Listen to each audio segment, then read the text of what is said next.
I'm gonna try and see how long my camera can record for and what comes out. I'm probably gonna post this on Facebook or on YouTube, so I'm really gonna try and make sure I don't curse during this. The goal is to give you a complete rundown of my life and where my current life resides. As a kid, I was pretty much ostracized most of the time. People were complete jerks to me. I was kind of fat, slow, and not the smartest apple in the bunch. So it's no surprise that that's how the first 15 or 16 years panned out. And I was very depressed all the time and upset. Around the 8th grade, I wrote a report on the drug war, and I decided at that point that I was going to go out and explore the drug world from the position of an addict. So around 17 comes up and I get my driver's license. And I'm off to explore the drug world. And eventually I realized that with drugs I could meet people and talk to people and find people that I really enjoyed the company of. And so I was kind of in on the drug thing. At the same time, I believed that being a jerk was the only way to be. And so these people were very good people, but I was walking around being a huge jerk, trying to fit into society for about 6 or 7 years, until the day came where I thought fitting in and being a jerk, it's just better off not to fit in and to not be a jerk. I'd rather not be a jerk than fit in. So that's pretty much what was going on up until the age of about 21 or 22. I had a decent job, working for a company, making decent money. I was spending all my money on drugs, so it didn't matter that I was making decent money. I was still impoverished. And I started really looking around at the people around me, and I decided that they also had these jerk tendencies. Even though they were often nice to me, when other people weren't around, they would talk bad about them. And eventually I decided I didn't want to be that way. So around this time, 9/11 happened. And when 9/11 happened, 2 things happened. One, I saw a country that was making decisions not on objectivity, but on hate. And so I thought they needed an object lesson on why you don't make your decisions based upon hate. Because when you make decisions based upon hate, you lose your morality. So I wrote these bunch of emails that were designed to be slightly offensive, not hurt anyone, and create a little bit of hate. And then the domino effect would create massive amounts of hate. And everyone would lose their morality. Now, I think this occurred, but I really don't understand what's going on in my life, because about the same time that I did this, a conspiracy developed against me. And it started out with a small number of people, cursing at me, spitting on me, people I had never done anything wrong to, never met, never talked to, and doing all these weird things. And so I eventually left my apartment and went to my mother's house and sat in a chair for like 4 days thinking about it and discussing with her about what I was experiencing. And she told me I was insane. Now, I've later on come to believe that she's actually part of the traffic. And that's because I relied so heavily on her, because I thought she was the perfect human being. She couldn't live up to the standard. No one could live up to the standard that I was making her live up to. And so I think she's part of the traffic. I think she's been gaslighting me for 25 years. I'm not a perfect person. I'm sure I've done things wrong to her that she's let go. She's doing something wrong to me, I can let it go. No big deal. It sucks being gaslighted for 25 years, but that's the way it is. So at the age of, 21 or 22, they locked me in the psych ward. And And they started plying me with all these pills that hurt me. And I complained about them endlessly. And they listened to the complaints, and all the doctors would say was, crazy people try to avoid taking their medicine. You have to make sure that they take their medicine. And so they would give me lectures. You have to hurt yourself. You have to take these chemicals that hurt you. And I would fight them on it. And eventually they'd get sick of the fight, lock me back up in the psych ward. I'd do anything to get out of the psych ward. And then after I'd get out of the psych ward, I'd start being like, I hate these pills, they hurt me, why are you hurting me? And their response was, we're not really hurting you, this is to help you. If we don't do this to you, you'll never get better. So I was really sick of being chemically tortured. And I guess around the third time they put me in the psych ward, I remember sitting there and they told me basically that they were going to start electroshock if I didn't obey three things. First, I had to go on Social Security disability. Second, I had to tell everybody I was crazy. And third, I had to take the pills that they demanded I take. Or it was electrocution for me. Now, for me, electrocution is completely unacceptable. I electrocuted the crap out of myself several years prior to when they threatened to electrocute me.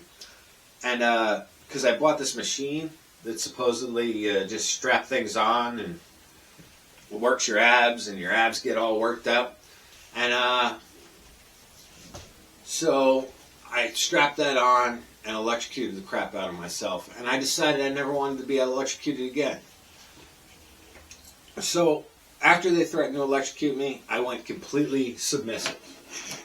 And did whatever they told me to do. And not all the things that they did were bad. They gave me free housing. They gave me cars. They gave me hundreds of thousands of dollars over the course of the years.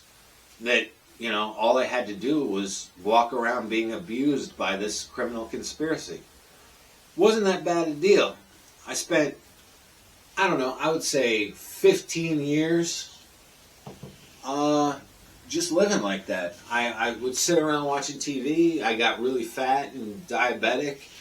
Then I lost 90 pounds and started learning how to take pleasure from doing good things rather than bad things.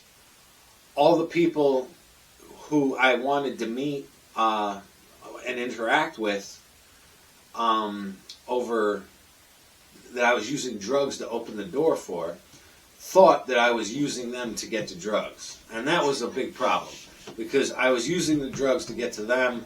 They couldn't spot the difference. I didn't know they couldn't spot the difference, or I would have explained to them that no, I was using the drugs to get to them, and they would have been far less offended with me. Meanwhile, the conspiracy has continued on, and it's grown to about 400 million people. So I had this 15 really good years where 2 things a year happened that I loved, and the rest was just existing. The first thing that would happen every year that I loved was that we would go to Disney World. Love that place. Got the highest respect for Disney. I want Disney to have this wonderful, wonderful time, because Disney has given me everything that I loved. A place completely designed to share joy. And joy is one of the things that my religious beliefs has always told me that we have to spread joy. I'm very religious, always have been. And so the other thing of those 15 years was I got to buy Christmas presents for other people. Now, I've always been impoverished, partially because of this traffic thing, this conspiracy, which I call the traffic. And, you know, I got to buy Christmas presents for people. They had to be really cheap. I had to do it on the budget. But I always tried to get really good gifts for other people, because I love giving gifts. It's just like Disney, man. Giving gifts brings joy, usually. And so I had 2 events a year that really brought me happiness.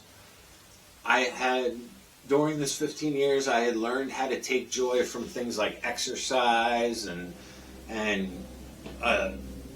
losing weight, and just pleasure at a good meal, spending a little bit of time with somebody else. Even though I can't be around more than two people at once, which I think is part of my psychological condition, being around two people is usually a very enjoyable experience for me. So, there was a lot of good that happened during that 15 years.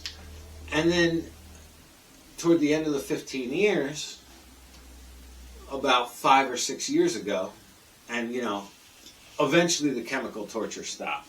So I had 5 years of being chemically tortured, 15 years where they found a good solution drug-wise, and the only reason they were motivated to do that was because they were threatened by one of my friends who said, "Jay, you can't live like this, they're torturing you." And when I told them that my friend said it, they were like, "Oh, okay, we'll find a new way that doesn't torture you." As long as I was saying they were hurting me, they were ignoring the hell out of me. But as soon as the third party said it, they fixed it right away and gave me the right pills. So I had 15 good years where I was on the right pills. I was never able to sleep as a child, and these new pills gave me the ability to sleep. So this was a wonderful period of time, this 15 years. Then the traffic took their masks off, and I couldn't hide from them anymore because they were attacking me in my home. Initially, I had a safe place where I could hide, my house. And that made it completely easy. I could avoid the people spitting on me, and I could do that. But, eventually I was sitting in my house, and when the gloves came off, they were lining kids up on my front lawn to curse at me, and it was the cops doing that one. And the woman 2 doors down, the Christian woman, came out and chased all the kids away. And that was completely orchestrated by the cops leading the children in bad ways. And, and they were screaming in my windows so that I couldn't get sleep, and they were doing all this stuff and threatened me everywhere. So during the initial time when they took the gloves off, I decided to give them a task that was so far beneath me, and I wanted to see if they would do it.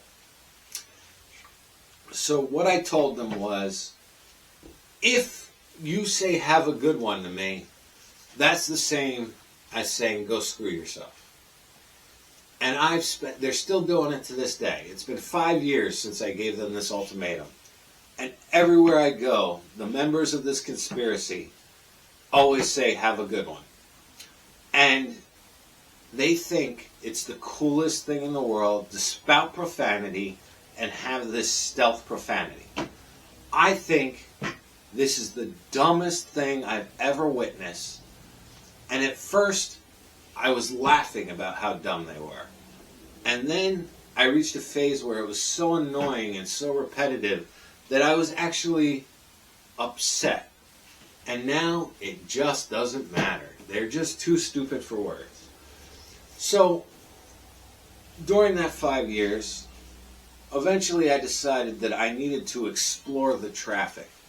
Try and figure out what they want. Nudge them this way and that way and figure out where they're going with it. So, my first step was to put a knife to my wrist and say, "Do you want me to kill myself? I can cut my wrist open." And they grabbed the knife away from me, and they said the following words, which were chilling. They said, "You almost made me a murderer, and I don't care if you die, but I don't want to be a murderer." So I decided suicide isn't what they want. They want me to be desiring to commit suicide without committing suicide, which is a really messed up thing to do to someone. But they want me to live in a perpetual state of desiring to commit suicide. And they didn't let up on their abusiveness. The next day, they shuffled me off to the psych ward, continuing their abusiveness, taking pleasure from my struggle and pain, and all that stuff. And I don't know, a few days in, I don't know how many, a nurse comes into my room, She tries to check my pulse at the crook of my elbow rather than at my wrist. I don't think she was a real nurse, even though she was hanging out at the nurse's station. And what she said to me, nobody was in my room, and she kind of whispered it. She was like, I told everyone you raped me as if I would ever let a sissy like you rape me. Now, she used profanity, so I did clean it up. That's not an exact quote. And then she started laughing hysterically and walked out of the room. At this point, I realized the true caliber of what I was dealing with. And I knew that not all of the traffic was of her caliber. She was really low caliber. They don't get lower than her. But her laughter said that she had manipulated all these people into believing that I was something that I wasn't. So now I realize that not all the traffic is stupid. Some of the traffic is dumb as a brick, and some of the traffic is just being manipulated, and I needed to categorize them. So I decided to give them several stupid things to do. They could pretend to suck their thumb in their car, and I told them that would hurt my psyche. And they're all out there doing it. They're all out there pretending to suck their thumbs. You know, and I realized that I could identify who to write off based upon whether or not they behaved in a way that I respected.